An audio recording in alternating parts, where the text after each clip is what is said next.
All right, this is going to be the simplest video you'll ever watch on market structure, how the market moves and market trends, right? I am going to show you how to identify what trend you're currently in and what you should be trading. So the market simply moves in three simple ways. The market goes up, it goes down, or it goes sideways. Once you identify where the market is going, it will be easy for you to trade instead of guessing. So every move in the market is made up of higher highs, higher lows, lower highs, and lower lows. And this is typically how it would look like, right? These are higher highs and higher lows, and we've got lower lows and lower highs, right? This is how the market moves. In an uptrend, price is going to consistently make higher highs and higher lows. This is going to tell us that buyers are in control because they're going to keep on pushing price higher and higher and higher, right? Just like on this illustration, price is going to keep on making higher highs and higher lows. And in a downtrend, let's put this here and call this downtrend. And in a downtrend, price is going to keep on making lower highs and lower lows, which shows us that sellers are in control of the market and they are pushing it lower and lower. In an uptrend, we look for buys because price is buying up and buyers are in control. And in a downtrend, we look for sells. I'm going to say this again. In an uptrend, we look for buys. There is no reason why you should be selling down if the market is moving up. And there is no reason why you should be buying up if the market is moving down. So in an uptrend, we look for buys. And in a downtrend, we look for sells. All right. So how do we identify our higher highs and our higher lows? In an uptrend, price is going to look something like this, where it's going to make a high, right? This is our high, and it's going to make a low. Right? This is our low. So if we are in an uptrend, price will look to break this high and create a new higher high. That is why it's called a higher high, because it's higher than the previous high. So this will be our higher high. And when the price makes a higher high, it is going to pull back briefly to make a higher low. That is what an uptrend is made up of. It's made up of higher highs and higher lows. So when price goes up, it's going to make a high. It's going to pull back and make a low. But really this pullback is buyers gaining more momentum, buyers gaining more money so that they can push back up and they can push price even higher. Once we pull back and we make a low, price is going to push up again and make a new higher high. It's going to pull back, collect more orders, take people out of the market, hit stop losses. And once it pulls back, it's going to pull back to a certain point in price and make a higher low, right? So I'm going to call this a higher low. So once price makes the new low, what is it going to look to do after this? It's going to look to push higher and make a new higher high, right? Price is going to look to make a new higher high and a higher low, and so on and so forth. And in an uptrend, as long as price has not broken below the previous low, price is going to be considered bullish. As long as price keeps pushing up, makes a new low, it goes up, breaks a high, makes a new higher high, and then makes a new low, as long as price does not break the previous low. So the previous low would be this low. As long as price pushes up, comes back down, but doesn't break the previous low, we are in an uptrend because now it has made a higher low.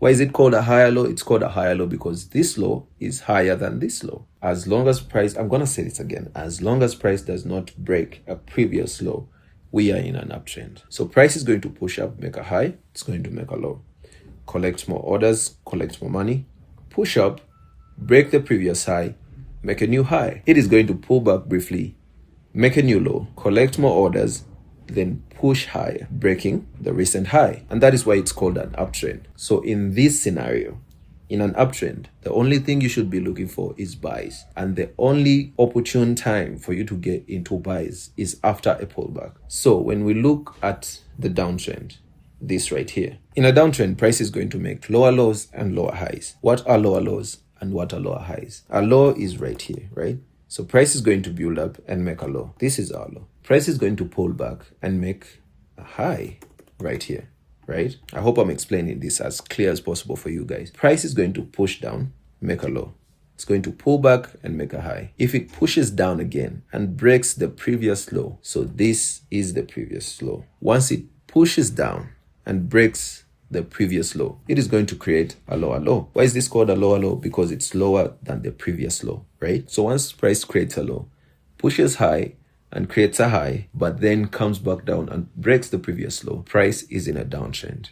And the only thing we should be looking for in this market structure is sells. You do not buy in a downtrend and you don't sell in an uptrend. So when price breaks the previous low, makes a new low, price pulls back, makes a lower high. This is a lower low, and then when price pulls back, it's going to make a lower high. Why is this called a lower high? Because it's lower than the previous high. And when price creates a new lower high, it is going to be looking to push down, break the recent lower low, create a new lower low, and create a new lower high. This is typically how a downtrend looks like. And the best way for you to get into a trade would be after the lower high is created. So right around here, price is going to maintain structure as long as it's in an uptrend or it's in a downtrend. The best time frame for you to identify what trend the market is currently in is going to be the 4-hour time frame and the 1-hour time frame. That is going to be the one that shows you clear market structure. Use the 4-hour time frame and the 1-hour time frame to figure out if price is in an uptrend or if price is in a downtrend. Now, this is the most important part because this confuses people most of the times. Price is not going to buy up forever and price is not going to sell down forever. Price is going to buy to a certain point and then it is going to change structure. So if we are in a downtrend, price is going to get to a point where buyers are more stronger than the sellers and they are going to create a new trend. So the trend is going to reverse and then we are going to start seeing higher highs and higher lows, right? And the same goes for an uptrend. Buyers are going to get to a certain point where sellers are more stronger than the buyers and the trend is going to change and you're going to see the market selling down, right? But just because price makes a pullback does not mean the trend is changing. This is very important. Just because price makes these pullbacks does not mean the trend is changing. The only way for you to know if price is reversing and the trend is changing is if price fails to make a new higher high and ends up creating a lower high and then ends up breaking a previous higher low. That is the only way you are going to know that price is now currently reversing and we've switched from an uptrend to a downtrend. And the same applies for the downtrend. If price is trending down and then price makes a new lower high but fails to make a new lower low and makes a higher low and breaks the previous lower high, that is an indication that shows that price may be changing and the trend may be changing and price may be buying up. So if we look at the charts, right? I am on the 4-hour time frame. What does this look like to you? Price is consistently making higher high, higher low. It's made a lower high but still made a higher low. Higher high, we made a higher low, higher high, higher low, higher high, made a higher low. Failed to make a higher high. This is a failed high but still made a higher low, higher high, higher low. This is an uptrend. And this is how it looks like on the charts, right?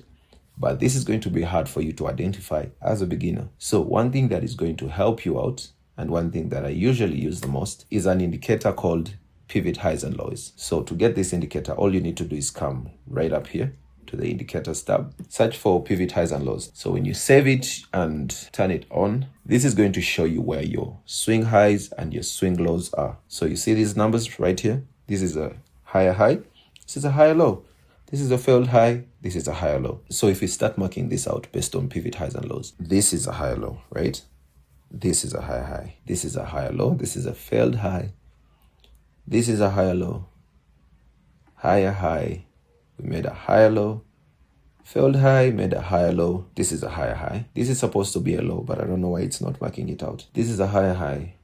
This is a higher low. This helps you identify where your highs and where your lows are. And these are the levels you are supposed to be marking out. So if we are marking out our charts correctly, do you see how easy it is for you to identify where your highs and where your lows are once you understand market structure? I personally trade ICC and I am a swing trader, so I mark my lows out and this is what shows me if price is on an uptrend or a downtrend. If price is consistently making new higher lows, that means we are in an uptrend. That's how I prepare my chart for trading. So that's it from me. I hope this video was helpful. I hope you understood what a higher high and a higher low looks like, what an uptrend and a downtrend looks like, and how to mark up your charts correctly. If this video is helpful, please give it a like and subscribe. And I'll see you in the next one. Peace.